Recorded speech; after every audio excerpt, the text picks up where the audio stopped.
So now we can have a look at how to make a scatter plot.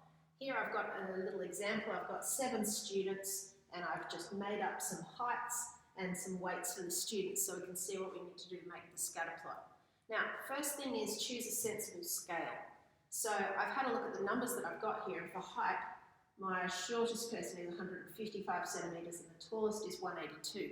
So over here I've made my height scale start from 155 and go up to 185. So I've got all of those covered.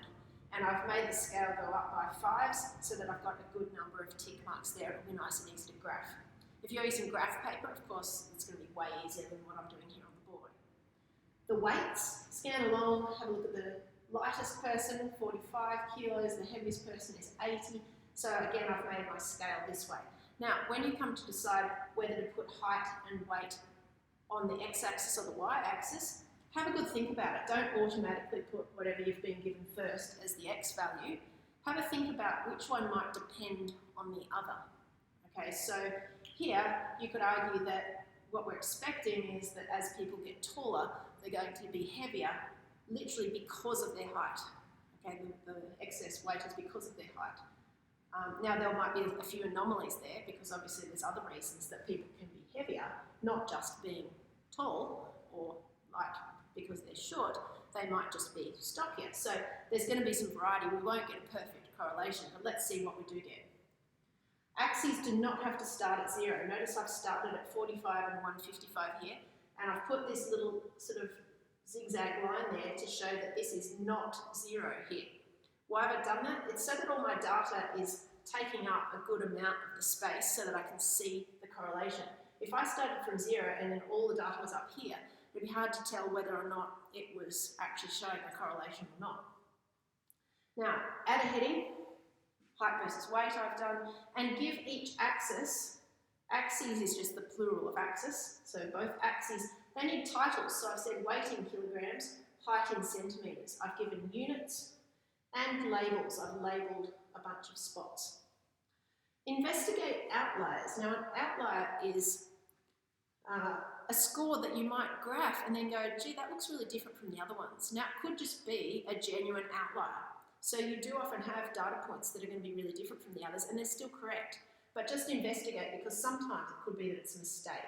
For example, it could be that you've got weight here and you've accidentally written, something's been written down wrong and it says 5 kilos when it was meant to say 55, a digit's been left off. And if you then graph it and say, yeah, that person was 5 kilos without investigating, it's going to mess up your whole graph. So look for mistakes, because outliers often are mistakes, or check if they're actually genuine outliers. Okay, so here we go. Let's graph person 1, 170 centimetres and 60 kilos. So they're going to go here. 175 and 65. So they're here. 176 and 80. So they're just a little bit taller, but quite a lot heavier. 160, 58. That's here. 182 and 70. Find 182. Go up till it's level with 70. 155 and 52. It's here. And 170 and 45. Okay, what's going on? Well, this one up here is a bit harder to see. These all look pretty much sort of in a bit of a line, don't they? These are a bit more unusual. This person's quite a lot heavier than you would expect compared to the others, and this person is quite a lot lighter than you would expect from their height compared to the others. Now, are they genuine mistakes or outliers? You check. This could be totally fine. What this means is that this is not a really strong correlation. Those are real people.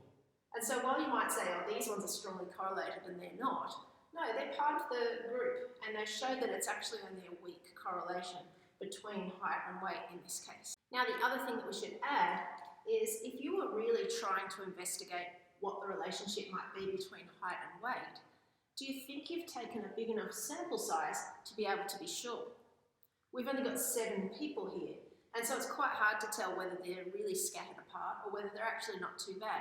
So another thing you would want to take note of is that the more data points you have, the easier it's going to be to see whether there's actually a correlation there or not. Because imagine if you investigated 100 people and they are all dotted around here, then it would be much easier to be sure that these two people were actually outliers and the two things were correlated.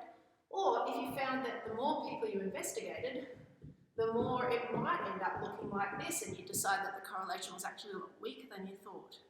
So more data points, more reliability with your investigation.